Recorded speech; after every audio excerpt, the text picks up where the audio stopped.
Hello and welcome back to English Today.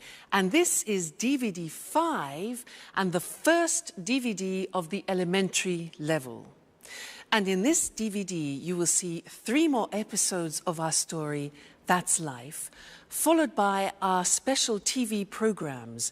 You'll see our travel expert in the discussion around the world, followed by a discussion about the differences between generations. Then, in the grammar section, we will study the verb have and have got, and also the past tense of the verb to be. We will also learn to give instructions and directions using the imperative. Okay, so enjoy your studying and have fun.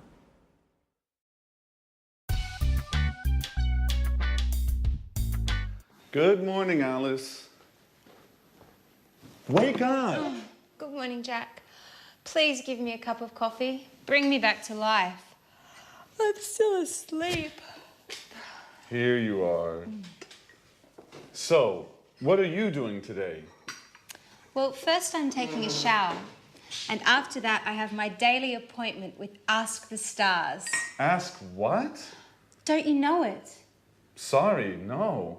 It's the horoscope I listen to every morning on the radio. It's fantastic. I can't start my day without it.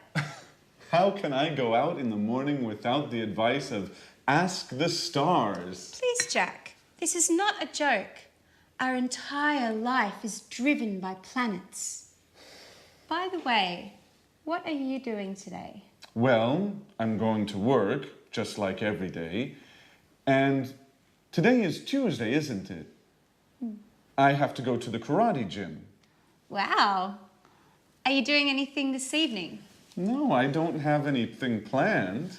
Well, Sharon, Anne and I are going to the cinema. Maybe Peter is coming too. Would you like to come? That sounds great. Which film? We're seeing Interview with a Vampire. Not that film, guys. I hate horror films. Why don't we go to see the latest Julia Roberts film? Oh, please. We don't need more romance. We already have our love story in the apartment next to us. With Peter and Sharon, I mean. Okay, you are right. Let's go to see Interview with the Vampire then. Well, I think I prefer to stay at home. Now I've got to go to work. See you later. Is everything okay, Jack? Yes. Why? It's late, that's all. Bye. Bye.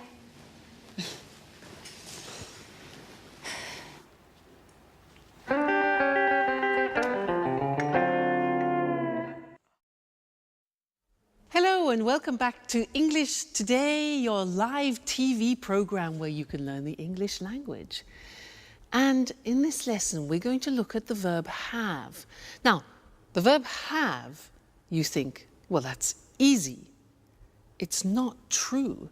It's actually quite complicated because there are 2 ways of using the verb have in English. I can say, I have a scooter, or I've got a scooter. Well, in this lesson, we'll look at the first way, I have a scooter. Now, in our last episode, do you remember that Alice said, I have my daily appointment with Ask the Stars. You know, she believes in the stars. I have my daily appointment. Just simply the verb have. Now, I want to give you a little test before we move on. If I say, I have a scooter, how would you ask me the question about that? A scooter? How would you do it? Have you a scooter? No, that's not possible. Something missing, like an auxiliary. That's it. Do you have a scooter? Now, this is a typical mistake. People often think that have you a scooter is a question, but the verb have needs an auxiliary. Do you have a scooter? Okay? Listen to this. He has a scooter. He has, Mr. Snake, a scooter. What's the question? Careful. What's the question? Has he, no. Does he have a scooter? Yes, that's it. So you need the auxiliary. Does he have a scooter? Fantastic. Let's look at the screen and check on that. So, the verb have. I have blue eyes. You have a new car. She has, third person, psst, Mr. Snake, S. Look at the spelling, H-A-S. She has a cat. He has a dog. It has 4 doors. We have a garden. You have a course, an English course. They have 3 children. Now the negative. I don't have blue eyes. You don't have a new car. She doesn't, look at the pronunciation, she doesn't have a cat. He doesn't have a dog. It doesn't have 4 doors. We don't have a garden. You don't have a course. They don't have 3 children. Okay? The question, do I have blue eyes? Do you have a new car? Does she have a cat? Does he have a dog? Does it have 4 doors? Do we have a garden? Do you have a course? And do they have 3 children? Okay, so that's the verb have. Don't forget the auxiliaries do and does.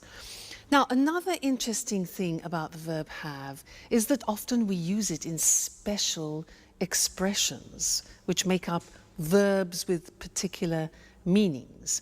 And in other languages, here in these situations, you hear make. Let me show you. We say to have breakfast, breakfast in the morning, to have lunch, 1 o'clock, and to have supper. So to have breakfast, to have lunch, to have dinner. Now dinner is what time? Dinner and supper, what's the difference? Dinner at 8 o'clock in the evening. Supper is something we have at about 10:30 or 11 o'clock at night. All right? So we use the verb have for these. We don't say to have a breakfast, but to have breakfast, have lunch, have dinner, have supper. Other things, we say to have a cigarette. We say to have a cup of coffee, to have a drink of any sort. We also say to have a shower in the morning, to have a shower. In other languages, they use make a shower or make a bath, for example. But in English, we say to have a shower, to have a bath in the bathroom. We also say to have a rest. We say to have a party. Did you have a good party? We say to have fun, which means to have a good time, okay? So these are very common expressions which we always use with the verb have. Have breakfast, have lunch, have dinner. Okay. Now, when we go back and listen to our friends, they will introduce the other form, have got, and then afterwards I'll tell you all about it. All right? So see you then. Bye. Fly me to the moon, let me... Have you got a moment, Peter? I've got a problem with my computer. I don't know very much about computers. And I'm going out. They're waiting for me at the theater. Always busy, huh? Okay, Sharon, take it easy. Shall we have a look? Thanks, Peter. You've got a big heart. Let's see if I can help you before you thank me. All right. I can't use this program. I use it every day, and today it isn't opening. Why don't you turn the computer off and then turn it on again? Okay, Peter, that's really a great idea. You're a genius. How can I do without you? I know, my dear. What are you working on? I'm writing my curriculum because I would like to find a new job. Listen, Peter, I don't know how to write it. Can you help me, please? I'm sorry, Sharon. I'm in a hurry. I have no time. I'm late. They're waiting for me. Very kind, as usual. Listen, Peter, Anne, Alice, and I are going to the cinema this evening. Would you like to come? I'd like to, but I can't. I have to... Go to the theater. Yes, I know. You always have something else to do. Oh, come on, Sharon. What's the problem? Maybe you're jealous of my career. Oh, Peter, I'm just tired of always coming second.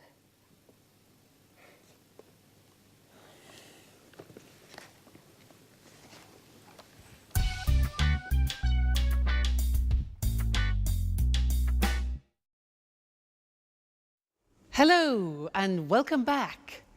How are you all? Did you notice that Sharon is tired of coming second? Well, I understand her. If you live with a musician, you need to be very patient. Now, Sharon said in that last episode, she said, "Have you got a moment?" Then she said, "I've got a problem with my new laptop." Have got. And this is what I want to study with you now. The second use of have got. Now, in order for you to understand it better, let's do something in a typical context where we would use have got. Let me tell you about my present situation. I'm in a flat, but I have to leave the flat and find another one. And I saw an advertisement in the newspaper for a flat which looks quite interesting. So I want to call the owner of the flat and ask him some questions, all right? So listen to what I say, all right? Now, his name is Mr. James. 4, 6, 5, 6, 7, 8, 9, 7, 8. I hope he's in. Let's see. Mr. James.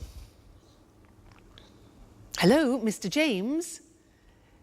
Yes, hello, my name is Louise Evans and I saw your advertisement in the newspaper for a flat and I wondered if I could ask you some questions. Great, okay. How many rooms has it got? Yes, okay, so 2 bedrooms, good. A living room, a kitchen, bathroom and toilet, very good, fine. Has it got a garage? No, okay, so I have to park my car in the street. Okay, fine.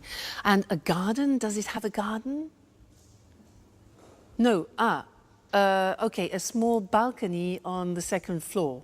Good, fine. And has it got central heating? Central heat, yeah. And kitchen electricity, oh, well, okay, an electric kitchen is fine, why not? Another thing is air conditioning. It gets very hot in England in the summer now. No, all right. Does it have easy access to public transport? Oh, good, so there's a tube nearby. Fantastic, good. Another thing is, has it got big windows? Because I love a lot of light. Small windows. All right. Has it got any views? The road and the neighbour's garden. Okay. And one more important thing. How much does it cost a month?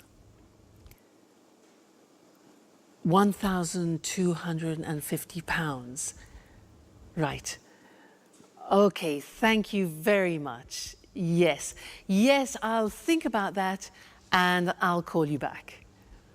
Okay, fine, thank you very much. Thank you. Goodbye. Bye. Bye. £1,250? Oh my God, that's a lot of money for a flat. I can't afford that. It's impossible.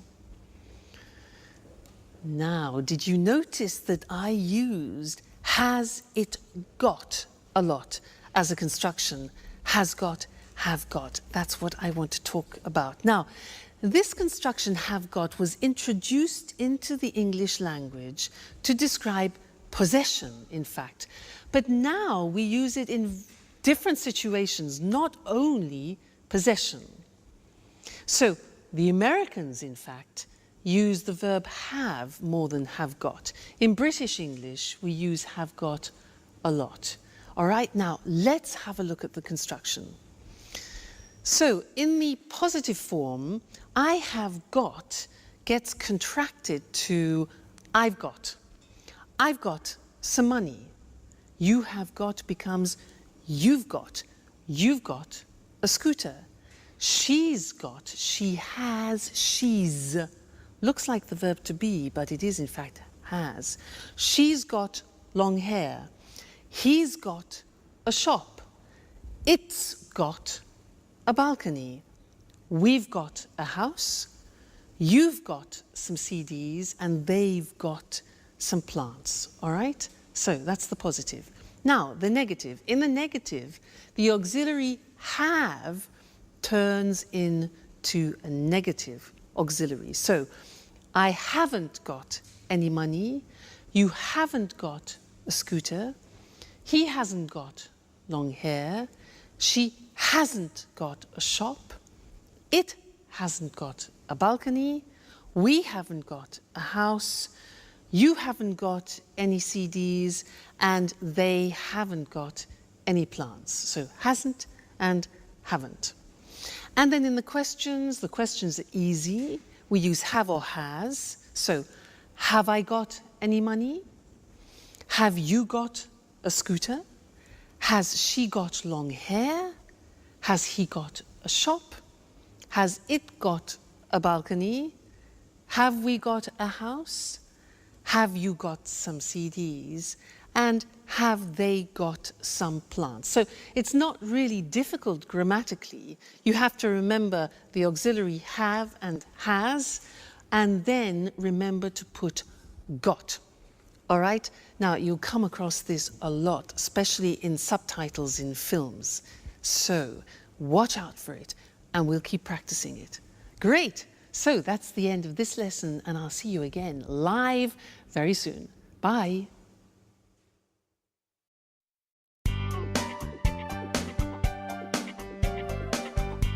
Hey, Anne. Housework, eh?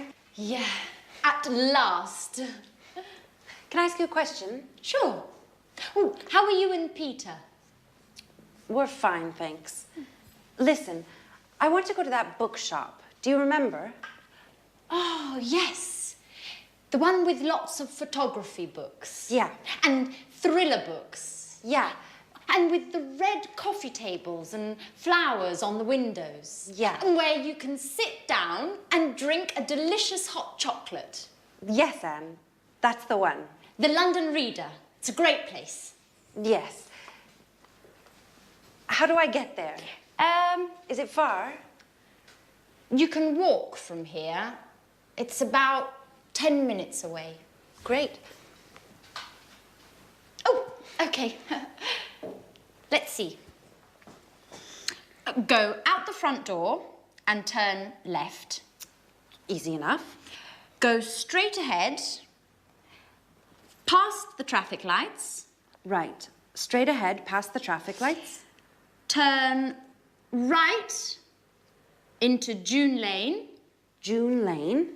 Then follow June Lane to the end of the street and turn right into May Avenue. Just a moment. Turn left on May Avenue. No. Turn right into May Avenue, and the bookshop is Hi, the... Sharon. What are you girls talking about? I'm giving Sharon directions for the London Reader. So, turn right into May Avenue, and the bookshop is the second shop on the left, next to the butcher's. No, Anne. Sharon, the bookshop is on the right, past the museum and between a chemist and a bank. No, no, Jack. You are wrong. The bookshop is... Okay, guys, be quiet. Don't worry. I've got my map. Sharon, I can come with you, if you don't mind. Great. That's very kind of you, Jack. Jack, housework? Do you remember?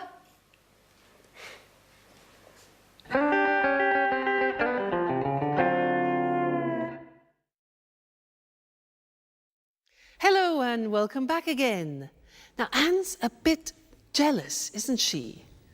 I mean, how can she attract Jack if she asks him to do the house cleaning? I mean, she's more like a mother than a lover, isn't she?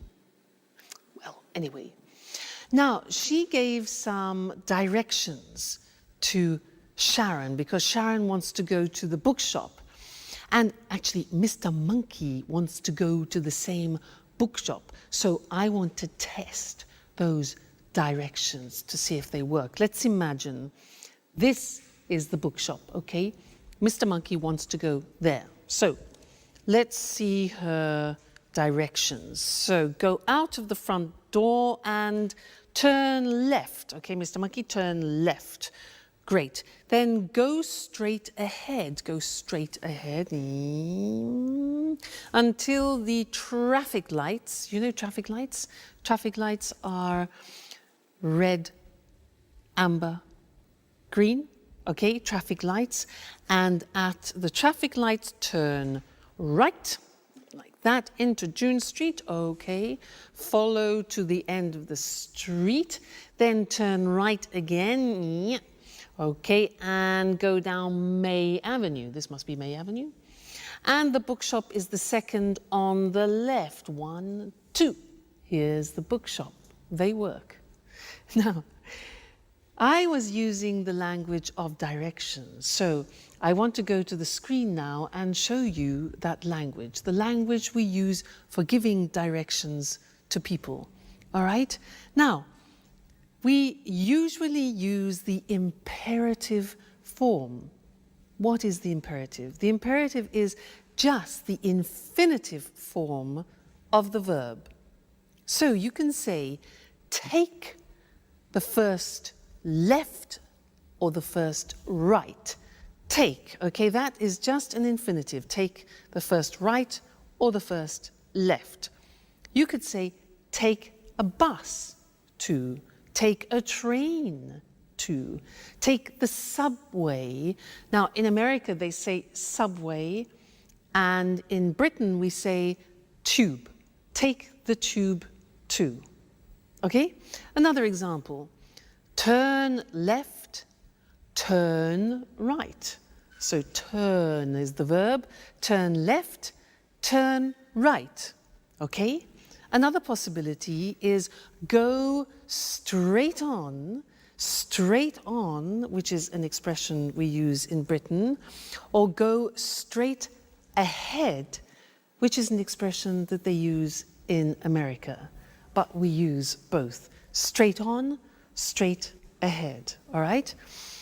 Then we can say go past the shop or go along the street, a road, or an avenue. Again, we use go, it's the infinitive, and it's the imperative form, all right? Another example, at the end, we can say the position. It's next to, it's near to, it's opposite, it's between, it's on the left, it's on the right. You remember the prepositions that we did at the beginning? Well, that's to indicate the actual spot. Great, so that's giving directions using the imperative form. Now, let's go back to our friends in That's Life and listen to Jack, who is giving Alice instructions about using the internet. And listen to the imperatives that he uses, and I'll see you later, all right? Bye for now.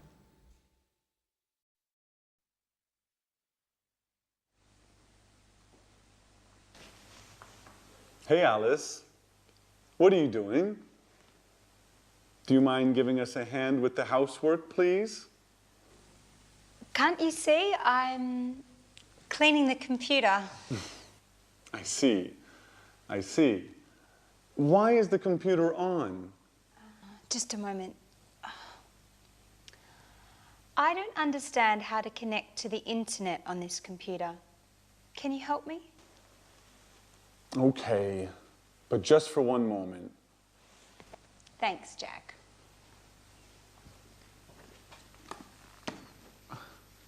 Okay, click on that icon. What's an icon? That symbol on the screen. Do you mean this picture of a telephone? Yes. Click on that. Right. Now what? Enter your username and password. Okay. And click on that button there. Click on the button. And now you're connecting to the internet. Hey, that's easy. It's very easy, Alice. You are hopeless with computers. And with housework, too. Come on, Alice. It's time to clean up this mess now. Hello again. Did you notice how Jack was giving Alice instructions to go on the internet? Well, I want to give you some instructions to do something at home.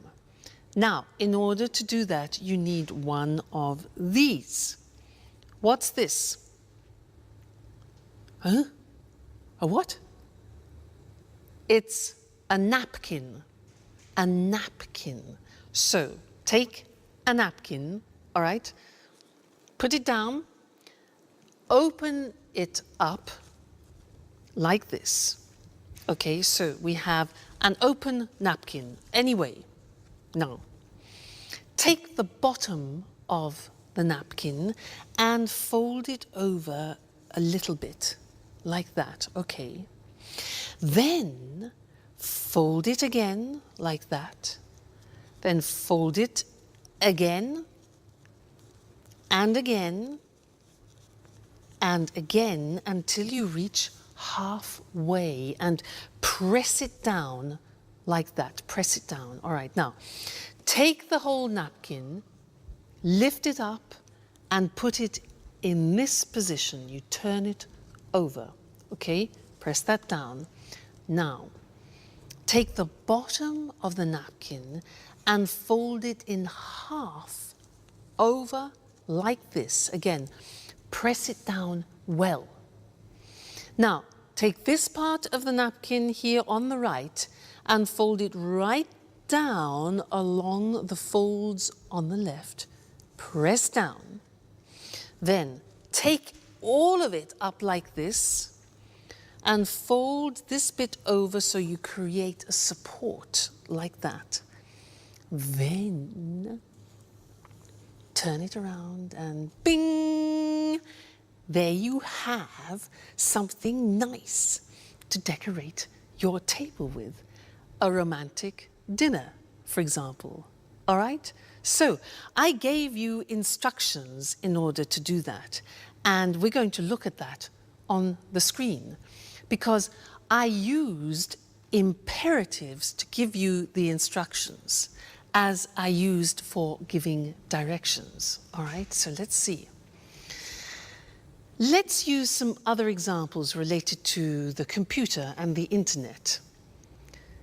Plug in the computer. Now you notice we use plug, which is the infinitive form, and we use it for both you, singular, and you, plural. So, plug in the computer, ding, switch it on, connect it to the internet, and ding, click on the internet icon. All right, so imperatives, they're all infinitive verbs.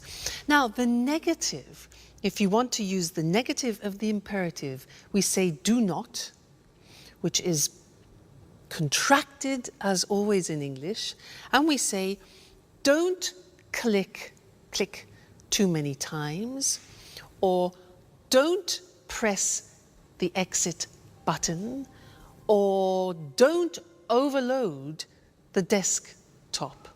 Okay, so this is the negative imperative form. Very interesting, that. And don't forget to be here for your next lesson. All right? See you then. Bye.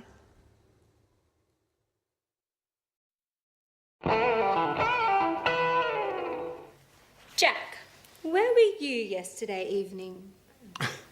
Why? There was a great party at Mary's. Really? I wasn't invited. I can't believe that. Everyone was invited. I'm sure I wasn't. Anyway, I was busy yesterday. Did you have a meeting with some clients? No, I didn't. So? What? Where were you? I was with Robert at the Red Lion pub. That's impossible. Robert was at the party. Oops. I always get them mixed up. I was with Charles. Charles was at the party too. Come on, Jack. Who were you with? You are too curious, Alice.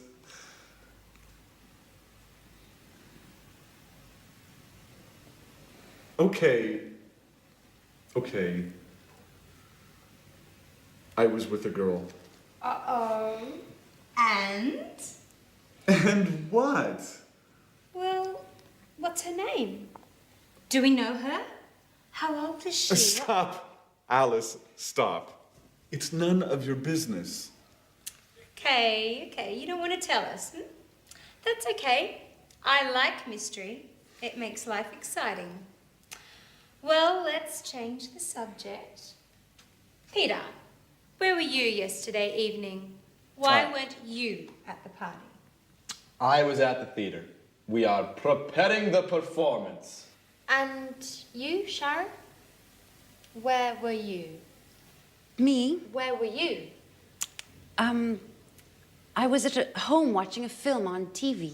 Which one? The latest film starring Nicole Kidman. What's the name? Yes, Moulin Rouge. Really? That's strange. I remember. Here, look, it's on TV today. Really? Oh, they always show the same stuff on TV. Oh, don't get up. I'll get the door.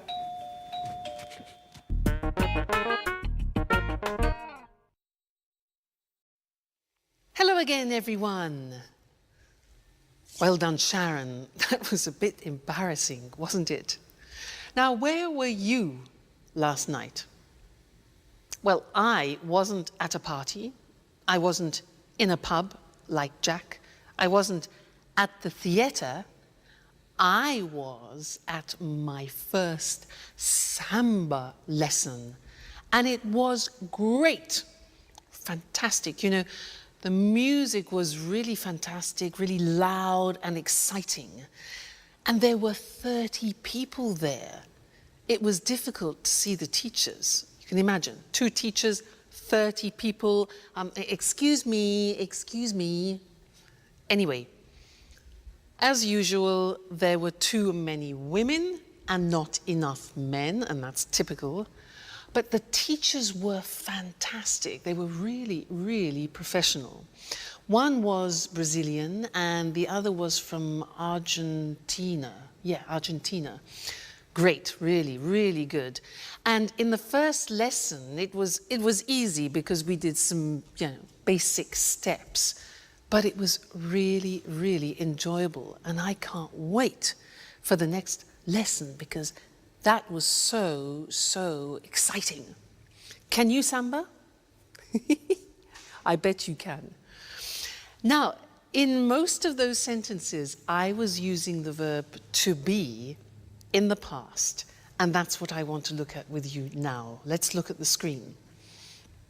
To be in the past, when we talk about something specific in the past. Let's look at the form.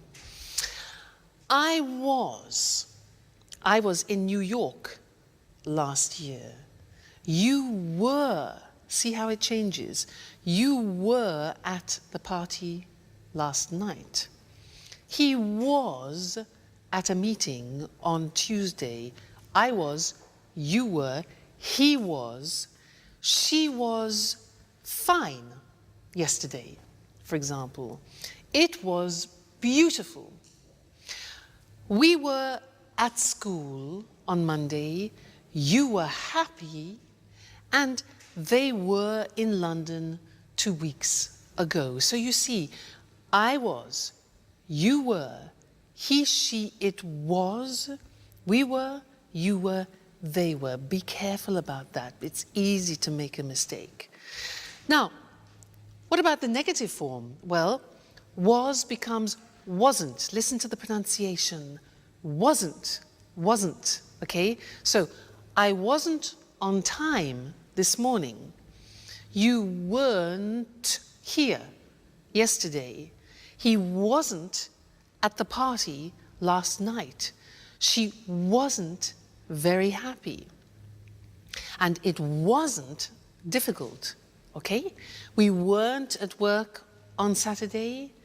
You weren't on time for work. And they weren't on holiday last month. So wasn't and weren't. Question form, listen to these. Where was I yesterday? Where were you last night? Where were you last night? Where was he last week? Was she at work yesterday? Was it an easy test? When were we there? What time were you at school yesterday? And how often were they in class? So, the verb to be in the past tense, I was, you were, he, she, it was, we were, you were, they were. Very important. You can't live without that verb to be in the past. All right? Great. Well, we will continue with the past in the next lesson. So, see you then. Bye.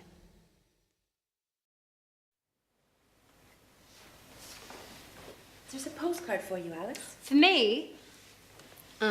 It's from my father. He was in the Bahamas last week. Really? I was in the Bahamas last summer. Just you? Oops. Sorry, Sharon. We were in the Bahamas last summer. It was sunny and hot. Perfect weather for swimming and relaxing. It was fantastic. Fantastic. Yeah, fantastic. I'm sure it was. I prefer holidays in the winter. It's too hot in the summer. I like going to the mountains and skiing.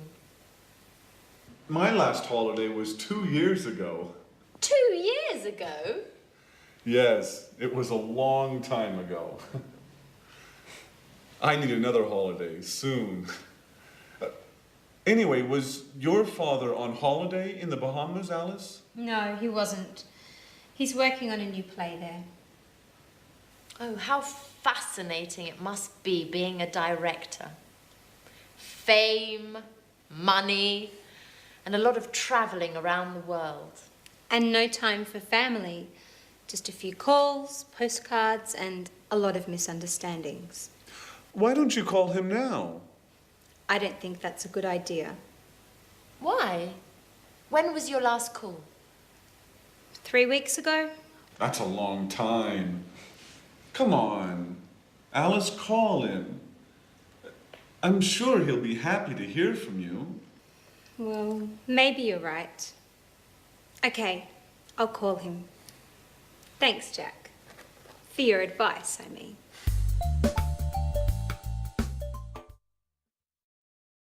Hello again for another important lesson. We're in the past tense. Now, I want to help you remember how to use the past tense. So I have another acronym. You know acronym? Look. Oil, way. Oil, way.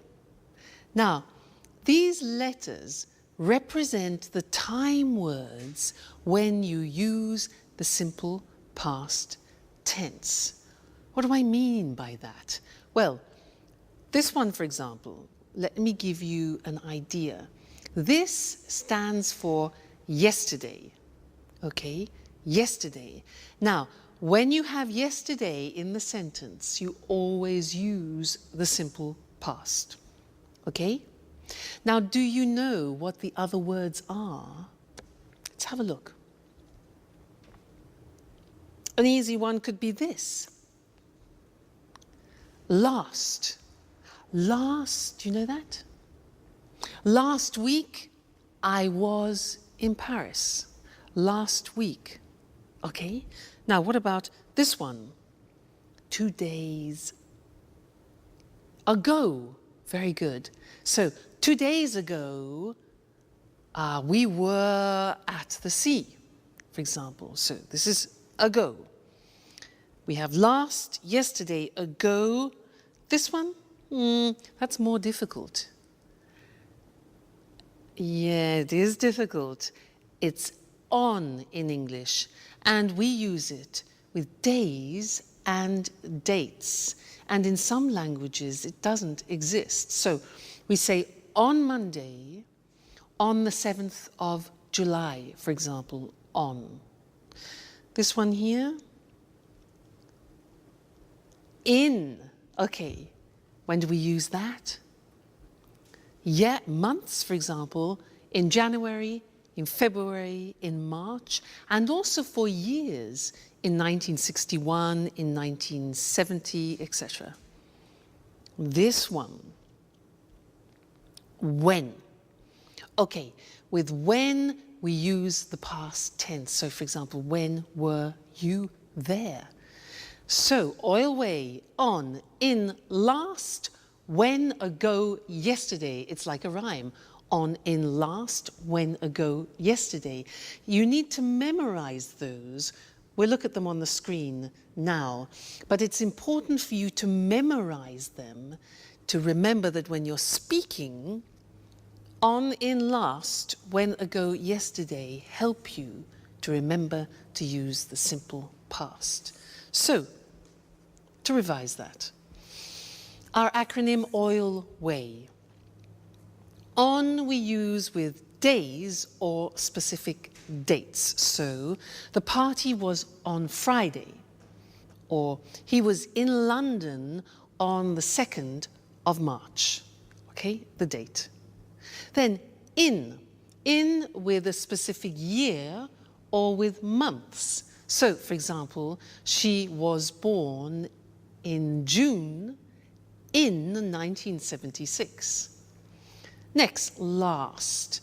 Last with, for example, the previous week, last week or month or year.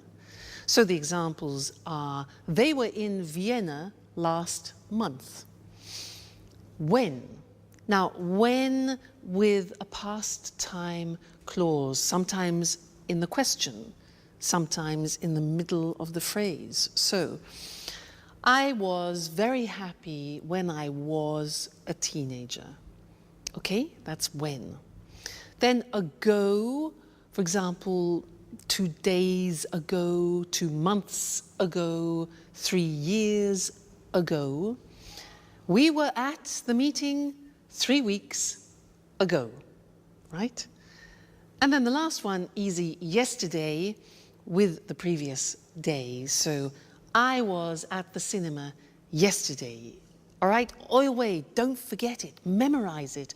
On, in, last, when, ago, yesterday, always with the simple past. All right, that'll open up a world for you. Great. We will still do more about the simple past. It's an important tense. But the verb to be is often the one which people forget.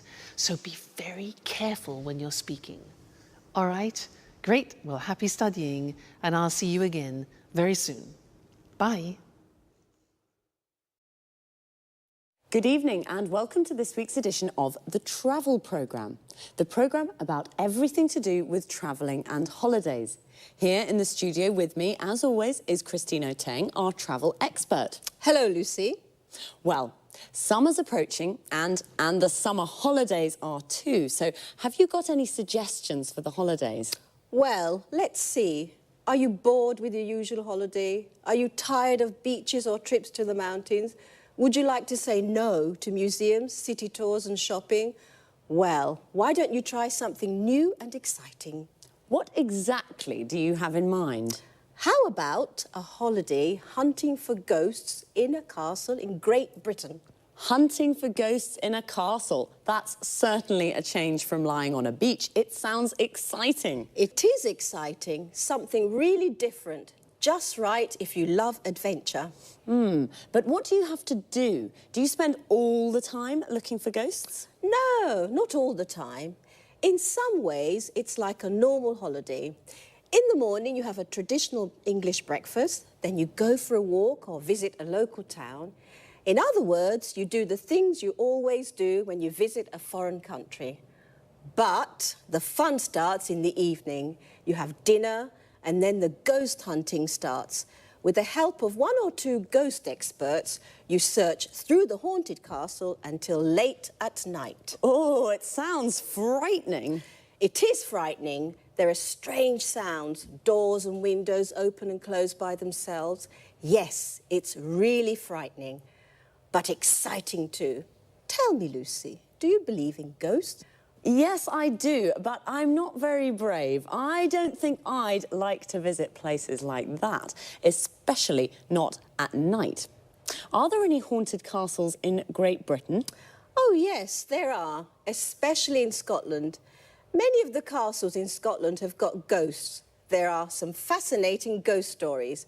There are lots of books about haunted castles. Why not read one before visiting Scotland? I see. A holiday spent looking for ghosts. A night in a haunted castle would certainly be a memorable experience. It certainly would. And if you want to see even more ghosts, before you return